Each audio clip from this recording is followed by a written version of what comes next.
নমস্কার, আমি সজল মুখার্জি বলছি।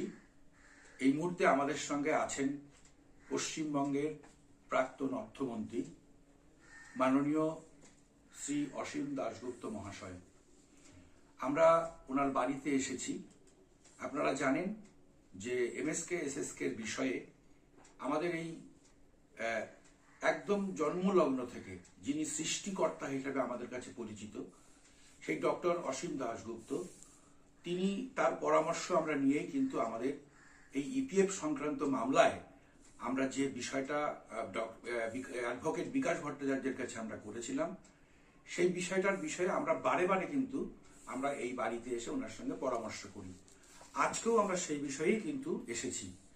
আমাদের সঙ্গে আছে আরতি পাল, গোবিন্দ চাকি, শঙ্কর ঘোষ।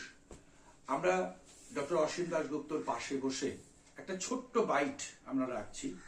বিষয়টা হচ্ছে যে ইপিএফ যে বিষয়টা আছে, অর্থাৎ ষাটেদের জন্য একটা ছোট্ট রায় বেরিয়েছে, তার একটা কপি আমরা মাননীয় অসীম দাশগুপ্তর হাতে আমরা তুলে দিলাম। তিনি ওটি পড়বেন এবং বিকাশ ভট্টাচার্যের সঙ্গে উনি কথা বলবেন আজকেই কি অবস্থায় আছে আমাদের ইপিএফ এর মামলা, সেই সমস্ত বিষয়ে কথা বলে আমাদের সঙ্গে আমরা ফোন করে সবটা বিষয় জানবো এবং বিকাশ ভট্টাচার্যের সঙ্গেও আমরা কথা বলবো। এতক্ষণ ধরে অনেক আলাপচারিতায় আমরা অংশগ্রহণ করেছিলাম, সবটা আমরা ভিডিও আকারে তুলে ধরতে পারিনি, কিন্তু আলাপচারিতা করে আমাদের সেই পূর্বদিনের স্মৃতি, অর্থাৎ এসএসকে এমএসকে জন্মলগ্ন থেকে যেভাবে বিকশিত হয়েছে ডক্টর অসীম দাশগুপ্তর হাত ধরে, আমরা তা আজও ভুলতে পারি না।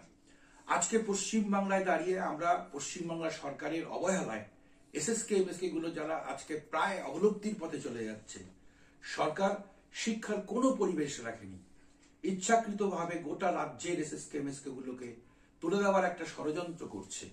এইরকম জায়গায় দাঁড়িয়ে আমরা কিন্তু এই লড়াইটা করছি এবং প্রত্যেকটা লড়াইয়ের ক্ষেত্রে আজও কিন্তু ডক্টর অসীম দাশগুপ্ত আমাদেরকে সর্বতোভাবে সাহায্য করেন এবং সেই সাহায্য যে আলোচনা তা আমরা করতে এসেছিলাম, সবটা আলোচনা আমরা করেছি এবং সেই আলোচনা পরিপ্রেক্ষিতেই আমরা পরবর্তী পদক্ষেপ গ্রহণ করব। এই বিষয়ে আপনাদেরকে জানিয়ে আমি আমার বক্তব্য শেষ করছি।